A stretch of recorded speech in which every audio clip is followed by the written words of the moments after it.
Hello friends, super magic રસોઈમાં મિત્રો હું આપનું સ્વાગત કરું છું। આજે હું કેરીની ગોટલીનો મુખવાસની રેસીપી લઈને આવી છું મિત્રો। તો તમને મારો વિડીયો ગમે તો લાઈક કરજો, શેર કરજો અને સબસ્ક્રાઇબ કરવાનું તો ભૂલતા જ નહીં। તો મિત્રો અત્યારે આપણે કેરીની સિઝન ફૂલ છે, તો આપણે ગોટલીના નીકળતી જ હોય કેરીની, એટલે આપણે હવે એને ફેંકી ન દેતા આપણે એનો મુખવાસ બનાવી લઈએ। તો જો તમારે આ મુખવાસ મિત્રો આપણે કેરીની ગોટલીને બાફા વગર અને સૂકવવાની ઝંઝટ વગર આપણે આ મુખવાસ બનાવવાના છે। ઇન્સ્ટન્ટ ઝટપટ આ મુખવાસ બની જાય છે, તો તમે એન્ડ સુધી મારો વિડીયો જોજો। તો હવે આપણે બનાવવાનું ચાલુ કરીએ। તો મિત્રો આપણે આ કેરીની ગોટલીને સૂકવવાની ઝંઝટ ન કરવી હોય ને, તો તમે આ રીતે આપણે કાંઈ પણ રસોઈ કરતા હોય ને ત્યારે આ બાજુ ફરતી તમારે ગોટલી ધોઈને અને આવી રીતે મૂકી દેવાની, એટલે આપણી રસોઈ થતી જશે, હારોહાર આપણી ગોટલી પણ સુકાતી જશે। જો તમે બહાર અમદાવાદ જેવા સિટીમાં તો બહુ વાંદરા જોવા મળે છે, ત્યાં તો આપણે ગોટલી જો બહાર મૂકી હોય ને તો વાંદરા રહેવા પણ નથી દેતા, એટલે આ પ્રોબ્લેમ ઘણાને હોય છે। તો તમે આ રીતે પણ સૂકવા વગર જ મુખવાસની બનાવી શકો છો। તો હવે આ રીતે જો મેં કુકર કર્યું, રોટલી કરી, ત્યારે મેં 4-5 ગોટલા આ રીતે મૂકી દીધા છે અને મારા ગોટલા પણ જો એકદમ સુકાઈ ગયા છે, એટલે આપણે બહાર સુકવવાની ઝંઝટ નહીં રહીએ। તો હવે બીજું મિત્રો તમને કહું કે આને આપણે બાફવાના પણ નથી કે આપણે આને ડાયરેક્ટ ભાંગવાના પણ નથી, તો પણ હું તમને બીજી મેથડ, ઈઝી મેથડ બતાવું છું। તો એમાં શું કરવાનું છે કે આપણે આવી જો પાપડ શેકવાની જારી હોય છે ને, આવી ગ્રીલ આવે છે તૈયાર જ, તો એની માથે તમે કાંઈ પણ તમારી પાસે જારી જેવું વાસણ હોય ને તો તમે મૂકી શકો છો। એટલે આ રીતે તમારે ગેસ ઓન કરીને પછી એની માથે આ રીતે તમારે ગોટલા સેટ કરી દેવાના। તમે જોઈ શકો છો હું કઈ રીતે, અને આને ટાઈમ પણ નહીં લાગે, ઝડપથી તમારા ગોટલા તૈયાર થઈ જશે। આ રીતે જો આપણે 1 મિનિટમાં જ ગોટલા શેકાઈ જાય છે, ટાઈમ જ નથી લાગતો, તમે મૂક્યા કે શેકાઈ ગયા। જુઓ અંદર એટલા સરસ, અને આ મુખવાસ તમને ટેસ્ટમાં પણ બહુ સરસ લાગશે, કેમ કે શેકેલો મુખવાસ અને તમે બાફેલો મુખવાસમાં બહુ ટેસ્ટમાં ફેર પડી જાય છે। તમે આ પણ નોટ કરજો મિત્રો, એક વખત તો આ રીતે ટ્રાય કરજો, જરા પણ ટાઈમ નહીં લાગે ને તમારે ઇન્સ્ટન્ટ મુખવાસ તૈયાર થઈ જશે। જો તમારે ઝડપથી બનાવવું હોય ને તો આ મેથડ ચોક્કસ અપનાવજો।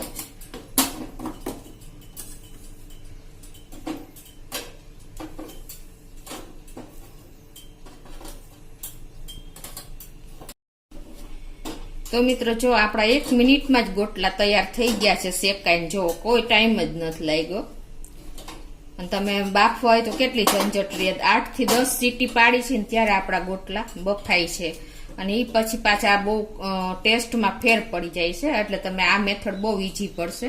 હવે હું ગેસ બંધ કરી દઉં છું। હવે હું ગેસ બંધ કરીને આ ગોટલાને ઠંડા થવા દઉં છું।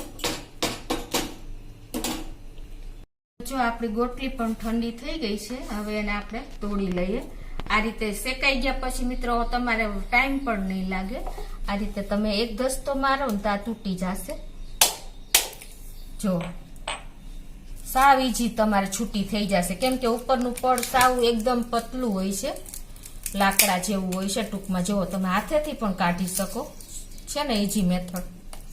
અને બીજું કે મિત્રો જો તમે શેકાતા શેકાતા ઘણી વખત ગોટલી તમારી ખુલ્લી પણ જાય છે, જો આ તમને ખ્યાલ આવતો હોય તો છે ને ખુલેલી, એને તમે ખાલી આમ કરશો ને શેકેલી ગોટલી તો તરત જ ભૂકો જ ઉપરના પડનો થઈ જશે। જો છે ને મેથડ ઈજી સાવ, કેમ કે ઉપરનું પડ એકદમ સરસ, શેકાતા પણ નથી ટાઈમ લાગ્યો, અને શેકાઈ ગયા પછી તમે હાથેથી પણ ખોલી શકશો, એટલી ઈજી મેથડ છે। તો આ રીતે હું આ બધી ગોટલી ખોલી લઉં છું, તમે જોઈ શકો છો, અને કેટલી આખી ગોટલી જ નીકળી છે અંદરની। તો આ રીતે હવે હું બધી તોડી લઉં છું મિત્રો। તો જો આપણે ટાઈમ પણ નથી લાગ્યો અને ઈઝીલી તમારી અંદરથી ગોટલી તો નીકળી ગઈ છે, જો છે ને। અત્યારે મેં તમને સેમ્પલ પૂરતું જ બતાવ્યું છે, એટલે તમને ખ્યાલ આવે।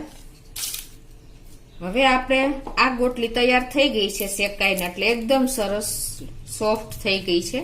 હવે તમારે આને જો પેલી વેફરની ખમણીથી તમારે આવી રીતે ચિપ્સ કરવી હોય તો પણ ચાલે, અને આવી રીતે તમારે નાની એવી ખમણીથી તમારે ખમણ કરવું હોય ને તો પણ ચાલે. જો અત્યારે હું નાની ખમણીથી તમને બતાવી દઉં છું. આ રીતે પેલા છે ને તમારે આના 2 પીસ કરી લેવાના. આ રીતે પીસ પણ ઇઝીલી થઈ જશે, કેમ કે આપણે શેકાઈ ગઈ છે. જો છે ને, જો મિત્રો, આ ગોટલીના મુખવાસમાંથી આપણને વિટામિન B12 ફૂલ પ્રમાણમાં મળે છે. તો તમારે આ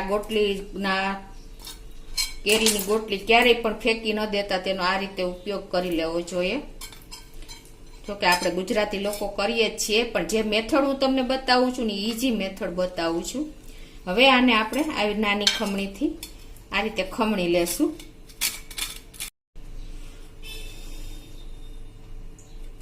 તો આ રીતે તમે ઇન્સ્ટન્ટ તમારે જો મુખવાસ ખાવાની ઈચ્છા થઈ હોય તો તમે કોઈ ટાઈમ લગાડ્યા વગર 5 મિનિટમાં તમે આ મુખવાસ તૈયાર કરી શકો છો. મિત્રો જો કેટલું સરસ ખમણ પણ નીકળે છે, અને આ ખમણતા પણ નહીં વાર લાગે, કેમ કે એકદમ બફાઈ ગઈ છે, આપણે શેકાઈ ગઈ છે ગોટલી.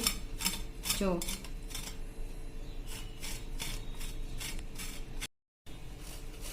તો આ રીતે મિત્રો તમારે ઇન્સ્ટન્ટ જો મુખવાસ 5 મિનિટમાં તૈયાર કરવો હોય ને તો આ મેથડ તમને મેં બતાવીને એકદમ તમે ઝડપથી કરી શકશો, કોઈ ટાઈમ જ નથી લાગતો. જોઈ શકો છો તમે. જો આપણું ખમણ પણ એકદમ સરસ તૈયાર થયું છે. તો મિત્રો જો આ રીતે આપણે સરસ મુખવાસ પણ ખમણી લીધો છે. આ નાની ખમણીથી તમે વેફરની ખમણીથી પણ તમે ચિપ્સના શેપમાં કરી શકો છો, પણ આ વધારે સરસ લાગશે તમને. હવે એમાં આપણે ટેસ્ટ એકોર્ડિંગ અડધીથી ઓછી ટીસ્પૂન એવું આપણે મીઠું નાખી દેશું.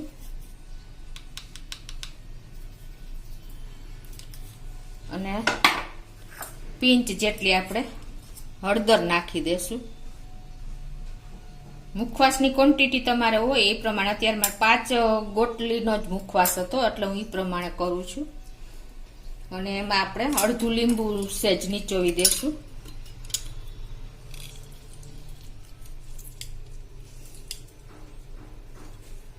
મિત્રો આને નથી આપણે કાંઈ તરવાની ઝંઝટ કે નથી, કોઈ જાતની બીજી ઝંઝટ જ નથી.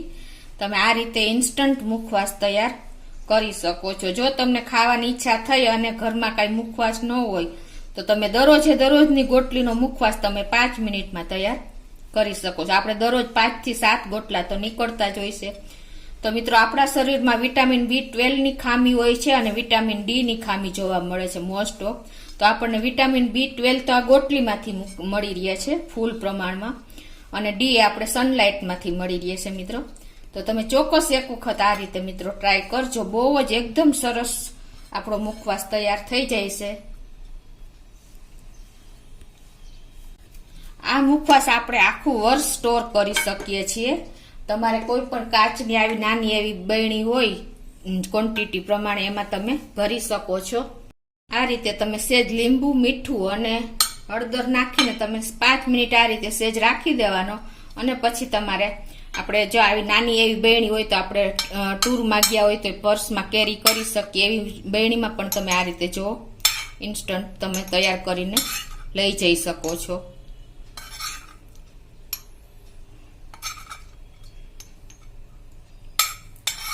તો મિત્રો તમે જોઈ શકો છો કે કેટલો મુખવાસ 5 ગોટલીમાંથી જ આપણે બન્યો છે. તો તમને ચોક્કસ મારો આ વિડીયો ઉપયોગી થશે, અને તમને મારો વિડીયો ગમે તો લાઈક કરજો, શેર કરજો અને સબસ્ક્રાઇબ કરવાનું તો ભૂલતા જ નહીં.